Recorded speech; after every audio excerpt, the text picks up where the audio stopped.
Hello दोस्तों, मैं चंदन अग्रवाल फिर से हाजिर हूँ आपके सामने एक प्रेरणादायक कहानी के साथ। अगर आपको यह कहानी पसंद आए तो अपना बहुमूल्य कमेंट देना ना भूलें।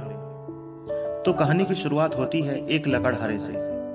जॉन नाम का एक लकड़हारा 5 साल से एक कंपनी के लिए काम कर रहा था। इन सालों में उसकी तनख्वाह एक बार भी नहीं पड़ी थी। उधर आए एक नए लकड़हारे जिसका नाम बिल था। कंपनी के अंदर उसकी तरक्की हो गई। यह बात सुनकर जॉन को बहुत बुरा लगा और बात करने के लिए वह अपने मालिक के पास जा पहुंचा। मालिक ने जवाब दिया, तुम आज भी उतने ही पेड़ काट रहे हो जितना आज से 5 साल पहले काटा करते थे।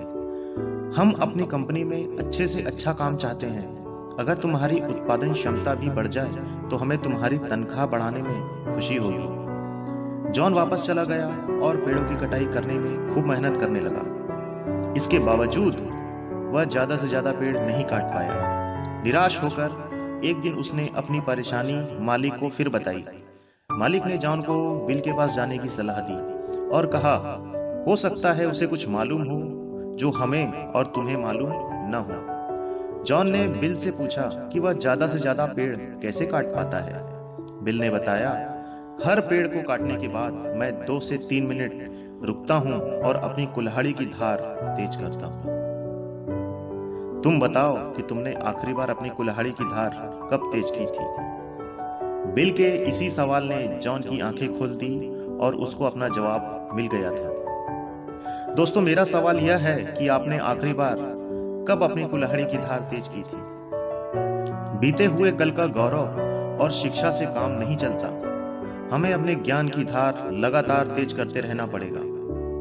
जिस तरह हमारे शरीर को रोजाना अच्छे खाने की जरूरत होती है, उसी तरह हमारे दिमाग को भी रोजाना अच्छे विचारों की जरूरत होती है। इस वाक्य में मुख्य लफ्ज अच्छा खाना और अच्छे विचार है। अगर हम सड़ा गला खाना खाएं और अपने दिमाग को घटिया विचारों से भर लें तो शारीरिक और दिमागी दोनों तौर पर हम बीमार हो जाएंगे।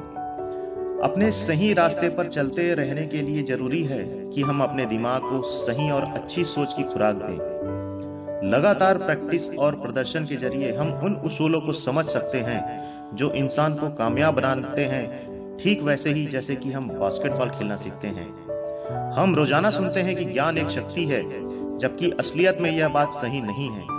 ज्ञान तो महज एक जानकारी का नाम है। ज्ञान में शक्ति बनने की क्षमता है और यह तभी शक्ति बनता है जब इसका इस्तेमाल किया जाता है। उन दो लोगों में क्या फर्क है, जिनमें से एक तो पढ़ना जानता है और दूसरा पढ़ना तो जानता है लेकिन पढ़ता नहीं। फर्क बहुत ज्यादा नहीं है। सीखना तो खाना खाने की तरह है। इस बात से कोई फर्क नहीं पड़ता कि आप कितना खाते हैं। फर्क तो इस बात से पड़ता है कि आप उसमें से कितना पचा सकते हैं। जानकारी छिपी हुई शक्ति है तो बुद्धिमत्ता सच्ची शक्ति है। मिलते हैं दोस्तों एक नई प्रेरणादायक कहानी के साथ। अभी तक के लिए बस इतना। धन्यवाद। अगर आपको यह मेरी कहानी पसंद आई तो इसे लाइक, सब्सक्राइब और शेयर करना ना भूलें।